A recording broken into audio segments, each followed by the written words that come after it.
Hello and welcome. You're watching Greenwich Live Sessions. This is your host Umar Khan, and I'm back with another show, another guest. And let me introduce my guest for today. He is an intellectual personality. He's a lecturer in finance in College of Business and Public Management, Wenzhou Keen University, China. He's also member Board of Studies at Greenwich University. Let me welcome Dr. Kwami QUAO from Ghana. Welcome to the show, sir. How are you? I'm fine, thank you very much. I'm highly appreciated about the introduction. And yes, you said all. I am Dr. Kwami QUAO, and I have been part of the Greenwich community in Mauritius for a while. And today I am happy to be part of the academic advisory committee, or in other words, on that board, serving on that board. And I'm also happy to be on the show and to have a chat with you about the issues that are yet to unfold. So the floor is up to you. Let us go ahead and kickstart the evening show. Absolutely. And the pleasure is all ours. Thank you so much for taking out time and being a part of this show. As we all know, we're in a situation of COVID-19. First of all, I'd like to ask you, is everything okay in Ghana? How is everything around? How are people reacting to the whole pandemic situation? The issue about Ghana and COVID-19 is a special case, as it's a special in every other country. Ghanaians have their own social attitude, and we also have our own belief. I can tell you that many Ghanaians are living normal life. They are living as if the disease does not really exist in Ghana, though we know the figures, and we are taking every precaution, or we are very cautious about everything that we have to do to ensure that the spread is not so much. And I can also tell you that because of the strategies put in place by the government, the disease is contained in major cities. It has not gone down to the villages, and therefore I can say that we are safe in that context. But then beyond that, making a sharp comparison to some other countries and the news outside there, I define the situation to be precarious. However, if you're on the ground, you look at the life and the attitude of the people, the normal up and down movement, you will say, yeah, everything is okay. And we can be sure that we are not going to have so much issue of a panic uh, as it contains or happens in other countries. So Ghana is safe. It's really safe. That's very nice to hear, and I hope you all stay safe. And that's very important to take the safety precautions and the measures. When this whole pandemic started, you're a lecturer in China, in a university at China. You were there That's in it. China, so you know the whole situation firsthand. So, would you like to share the whole scenarios from China when the whole thing started? Well, I can share with you a few instances in China. When the whole issue started from the Wuhan area in the Hubei province, it wasn't publicly announced because the Chinese government was trying to contain the situation. Um, the government, I think, or presume that the government wasn't really thinking that it could spread or go out of hand as it did. So much precaution was taken to contain the situation in the Wuhan area. But unfortunately, the spread of the disease coincided with the Chinese festival, the annual festival that takes about 2 weeks, because at that period, China goes on holiday for 2 weeks, businesses are shut down. So at least you can imagine what it means. So there was so much movement, both Right. foreign coming in and then the local people moving to their homes and everywhere to celebrate their festival. So I guess the movement has also contributed to the spread of the disease in China. But the good thing is that it was during that period. So students were home, schools were down, we were all on holidays. And so we are blessed in that area. Most workers who travel from their local areas to the cities have already gone home. So it's also a good blessing in that area. But the good thing about China was that the government was very, very proactive. They Right. took all the measures they needed to take immediately to ensure that people are safe. So that time there was so much screening at every entry point, at every train station. You go to the airport, you go to a lot of screening. Uh, nose marks is, I mean, everywhere. So the level of precaution was so high to contain the situation in Ghana, no, in China for that matter. So basically, China didn't joke with the situation. China was ready to do everything to ensure that the people are safe. Absolutely. Okay, Absolutely. so And yeah, you can also imagine the businesses were shut down, schools were done already. A few shops are on, but then it comes to a point shops have to kind of regulate entry, and that it's all in a measure to contain the disease at that moment. And it was so much a marvelous decision taken by the government, and people comply, and it worked perfectly for them. indeed, and the way China handled and deal with the whole pandemic situation is truly an example how the whole world and globally everyone should follow protocols, because the way they Exactly. put the lockdowns and how their population and people reacted to it, I think it's wonderful, because the situation was alarming, and being the largest population in the world, it could be disastrous. But hats off to the China government and people who managed it so well. And definitely we should look up to China and follow the protocols, how they manage their people, their work, and now they're back to normal life. That's indeed very true. But now coming back to your strengths, the finance side, you're actually very experienced when it comes to finance and teaching and lecturer, being a lecturer in finance. So, what would you like to tell the students, the youngsters, our viewers who are interested in this field, who are passionate about finance? How can they pursue their career in the field of finance?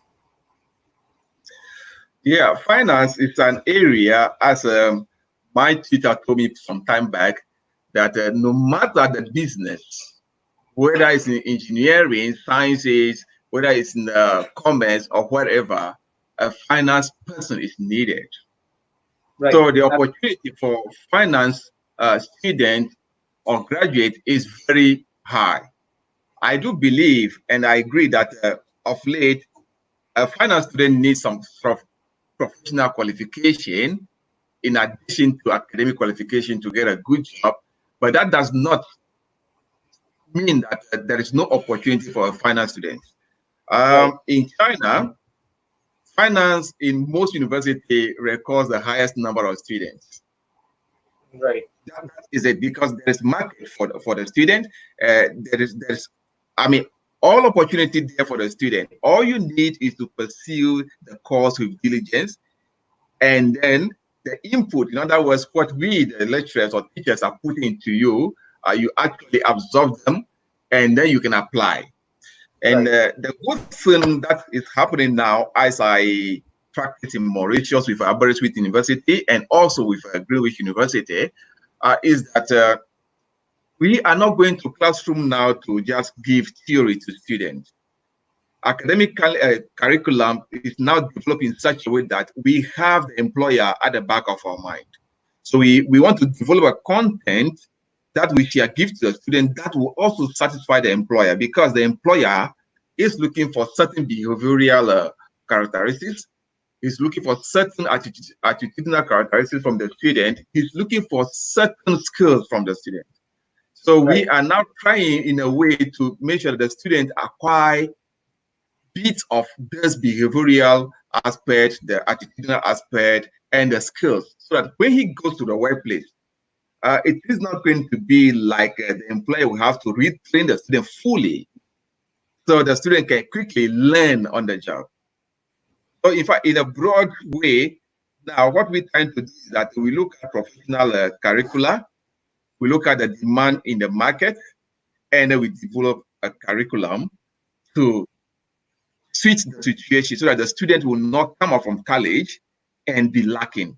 The student is already made to pick a job and excel at that job.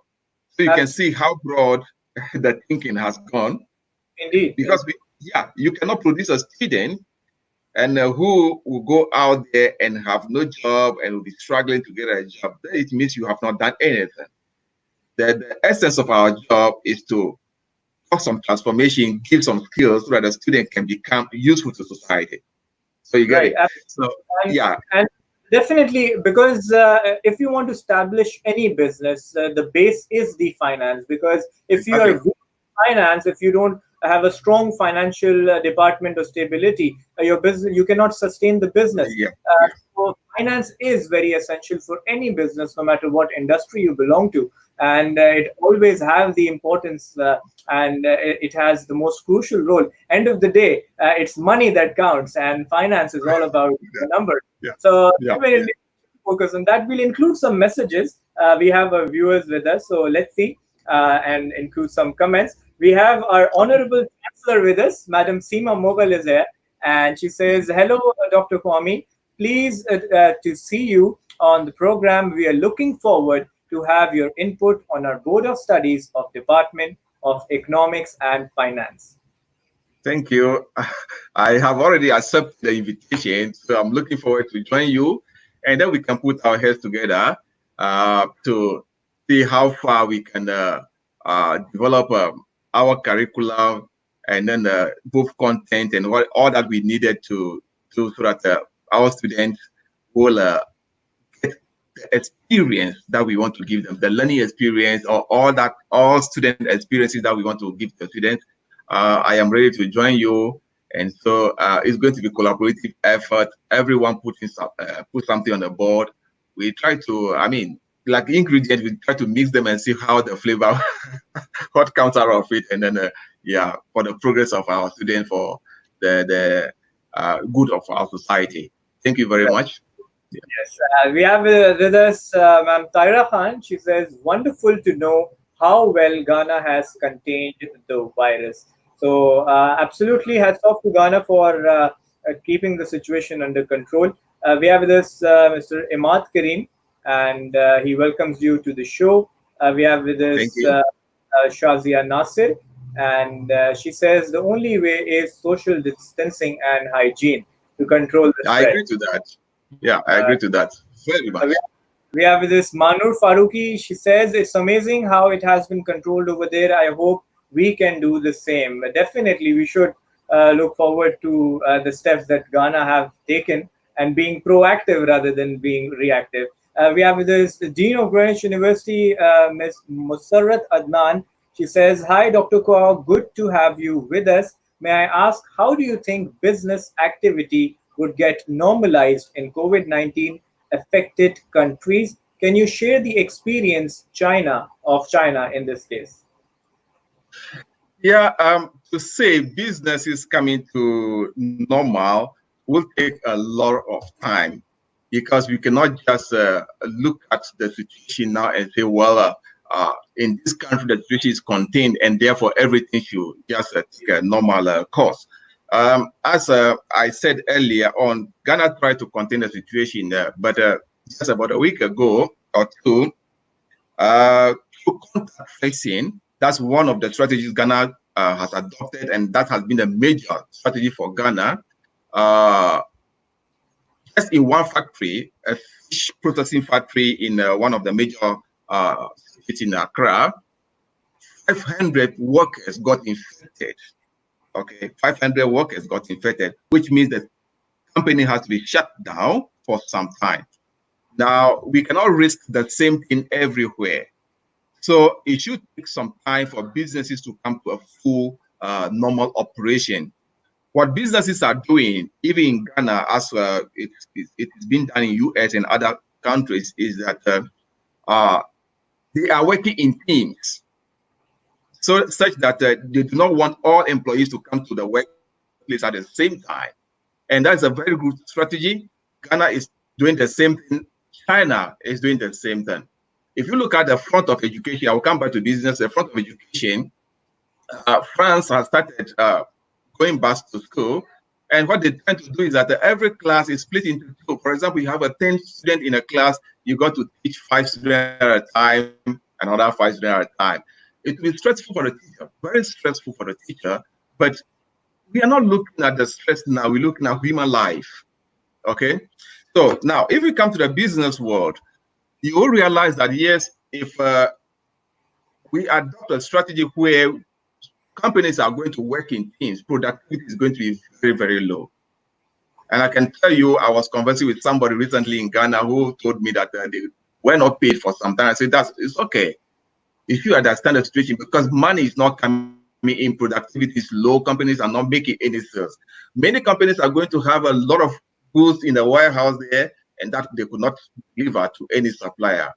So really, economic activities are down, and therefore people are going to find it difficult to make enough money in their pocket to even purchase goods from companies. So companies coming to normal operation, it's going to take a long time. It can even take more than a year, because as it is now, countries are near recession. And if there is a great recession, we know what it means. Now, coming to China, as at the time this issue happened, uh, the whole country is already in holiday, so companies were closed. And so it wasn't really a bad situation for them, because people were not really going to work. It's a holiday time, you got to enjoy your holiday. It took a lot of time. I remember a project on my campus, I was asking about them. There were 3 major projects on my campus, and as at now, they have not resumed work.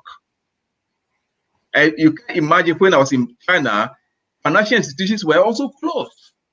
You cannot access money. You can only go to the ATM, take a few RMBs in your pocket, but you cannot enter a banking hall anywhere to transact any banking or have any banking transaction done for you. So you can see how big they thought about it. It is not about the economy now, but economy tomorrow. They saw it from that point of view. Other countries that thought, well, this is going to impact our economy and the rest, are now seeing the bad side of the decisions that they have taken. So really, China has so much to share. If we look at the way they try to contain the whole situation, they have so much to share, or we have so much to learn from China. So much to learn from China. Absolutely. We don't have to say that the problem started from China. That's why they know how. Um, Somebody can think that way, but that's not the answer to the situation. The problem is that many other countries failed, or maybe they were a bit complacent. Because of the complacency, they thought that no, they could have another way of doing this and to work better than what China has done. And so they weren't taking precaution as China did as the disease came in.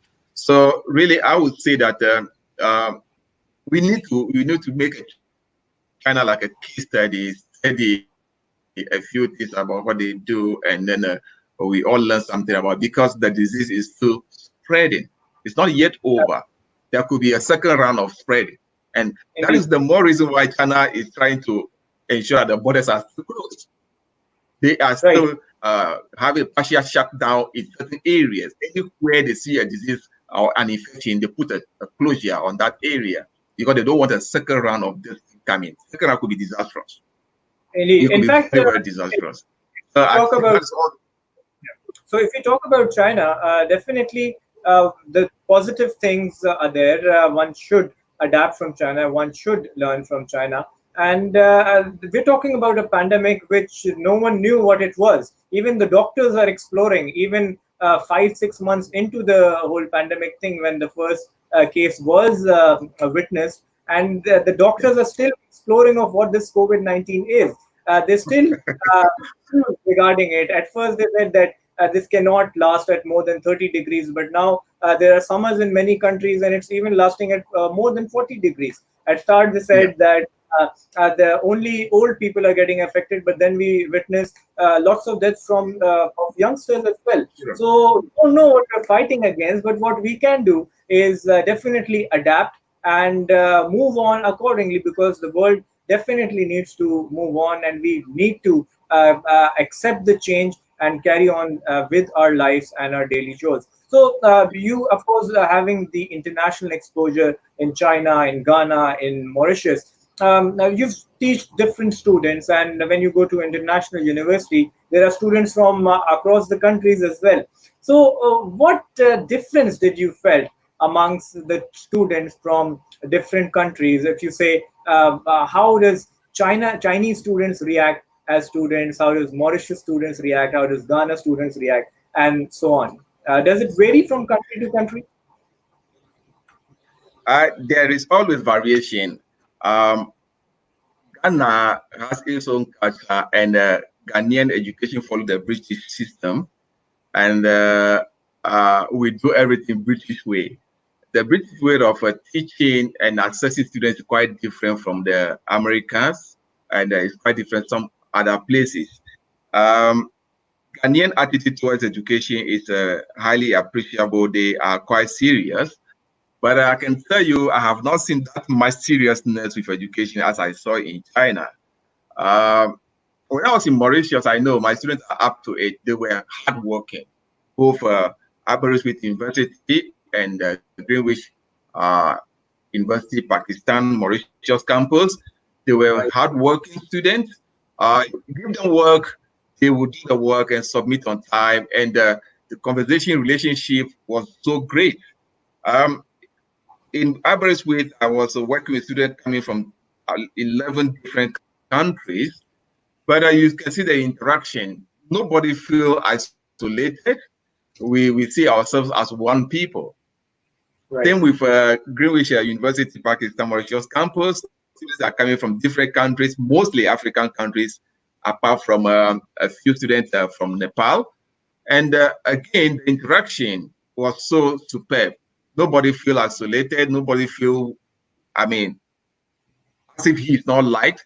They come together, they joke together, they work together. It's so good. Now in China, my students in China come from the Asian group, but most of the time, most of them come from Taiwan, Hong Kong, but majority are Chinese. Um, there is everything good about their attitude towards learning. They are hardworking.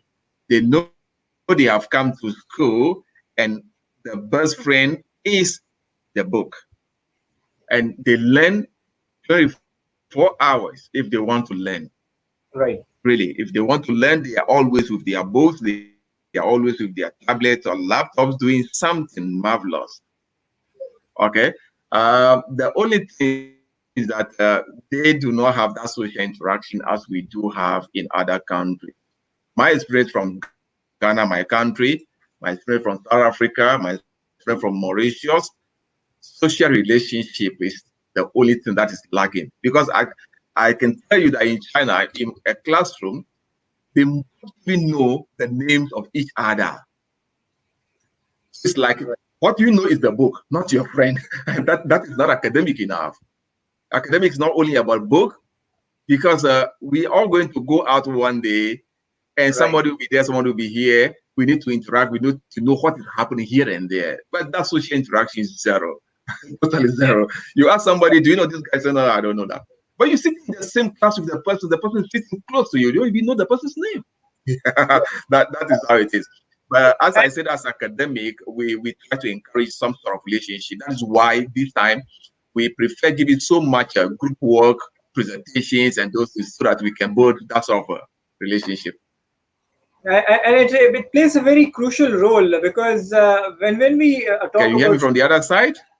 yes, I can definitely. So when we talk about the student life is all about building memories alongside Okay, okay.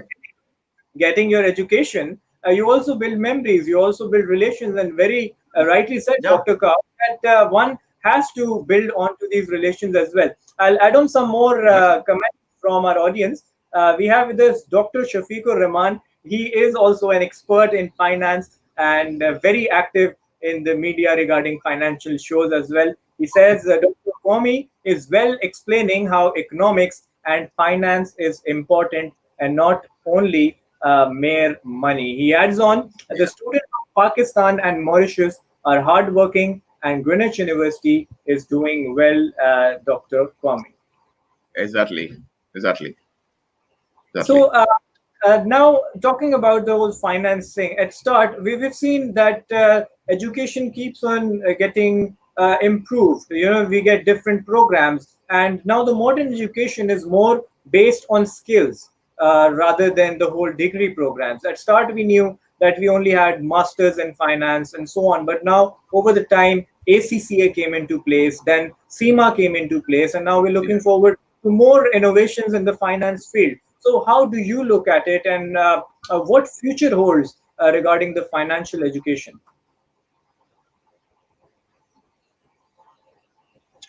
Financial education has a lot of future. And as we said, we established earlier, there is no way we can do away with finance in any industry, any aspect of life. Just like mathematics, finance is very strong. And coming to it, looking at the finance education, day in, day out, we are trying as academics to assess our curricula and to know what is relevant, looking at the times we are in and what is not relevant. Um, it is very good. We also align whatever we do with the professional organizations. I remember when I was in Mauritius, I collaborated with ICAEW, which is also an accountancy body in the world in England. And the idea is that we want to give the students some employable skills so that by the time they leave the classroom, they have a good knowledge about what happens in the industry. In other words, they have industry culture built in them from the classroom. Similarly, is the issue of SEMA. I know some schools are collaborating with them, ACCA. We collaborated with them because I was the head to the accounting and finance department of Albert with Mauritius that time. And the collaboration is such that we try to build our syllabus in tune with the syllabus of the professional organization. And that also gives the students some edge so that when they want to take any course, or in other words, they are pursuing professional qualification, they will be able to pass these courses with ease. And it's the same way with CFA, it's the same way with SEMA. And some other department, marketing department, we are doing all these things to ensure the students get some exemptions and they can have their professional qualifications very quickly. Because now in the industry, you can have a finance certificate, academic certificate, Right. but you have more value if you have a professional certificate in addition. True. So you see, from the classroom, we are looking at this so that the education, the kind of education we are giving the student is all-round education. Because in the industry, a student is going to be a student for now as an employee is going to be asked to do some presentation. So we're teaching them that communication skills right from the classroom. Very I right. remember that. Yeah, I remember that I coordinated what we call business problem Mhm. activity with my previous university, where we engage the students just asking the questions, and then they are developing a business model up to the point they have to present report to board of governors. They form the board, they form their own board, yeah, but they got to present as if they are management presenting to board of governors and the shareholders. So it cuts across from accountancy or from numbers to risk management to every aspect of an organization. Right. This kind of broad orientation being given to the student open the student's mind already that when I go to an organization or I get employed, I shouldn't be thinking that I did financial accounting, so I'm going to be on a payroll or I'm going to be on a cash book or something. You should be prepared that, well, you could be posted to any department. Right. That's why I like the banking sector where it's like rotation. You learn the banking sector, you learn on the job. It's not a classroom. You learn on the job. So you move from one desk to another desk, you learn it from there until you become all round. But now Definitely. companies do not want to be training employees and spending so much money. So the challenge comes back to us if we really want our students, because if our students are getting employment, it's a plus for the university. True. That is the true advert for every university. If you can boast that, well, 90% of your students get to graduate school, and 90% of that number has already gotten an employment, it means that 81% of your students are working in the industry, and they become a mouthpiece for the university.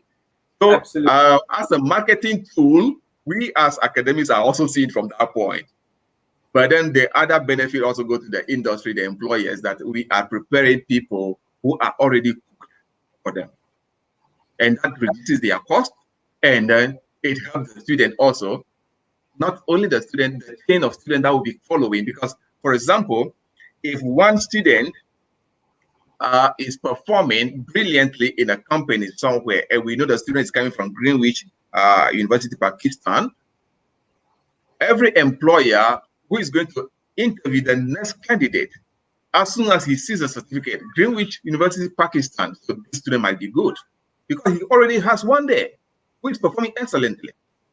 You see, so we want to maintain that standard of quality also to ensure that the education we give to a student is a kind of education that will secure their future, taking whatever they have learned as a profession and then, I mean, keeping to it and excelling at it than giving a broad-based education. Broad-based education is no more the issue.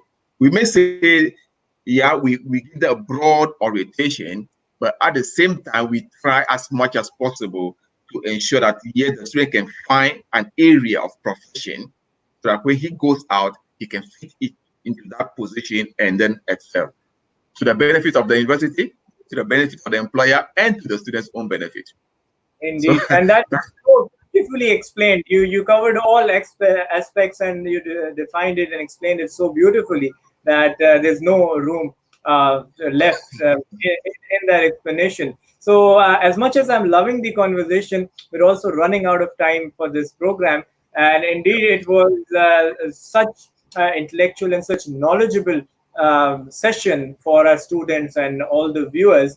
I would like to thank you for your time. And before I leave, I would like you I'd like to know from you that what would you like to say for our Greenwich family and our Greenwich University? Greenwich University, my short time with them, I spent one year with them. Uh, I I see that sort of spirit of family. We want to do things together, especially Mr. Nawaz and one Mr. Foko, and then the one professor in the university. These are guys who always bring me into decision making. We work together. I work together with them when we're trying to polish up our curriculum to launch a new program in a MSc banking and finance. We couldn't get accreditation before I left Mauritius, so but then they have been in contact with me all the time, right? That is a kind of family that it is, and I would simply say it's a place to work. I left not because I wish I could leave, but as academic, for now I want to explore. Okay, so I am always ready to return to Greenwich because I like that environment, I like the relationship, and I like the students. Thank you. Thank you so much, and I hope you stay safe. I hope you stay well, and definitely we'll have another session soon regarding some topic. And thank you once again for your time. Thank you too very much. You're welcome. Right. So, guys, you heard Dr. Kwami QUAO from Ghana. He has experience teaching in China and Mauritius, and he's based in Ghana. And all the information you need to know regarding finance. It was indeed a fruitful session for all the students and the viewers who seek to make their future in the field of finance. So that was all for our session today.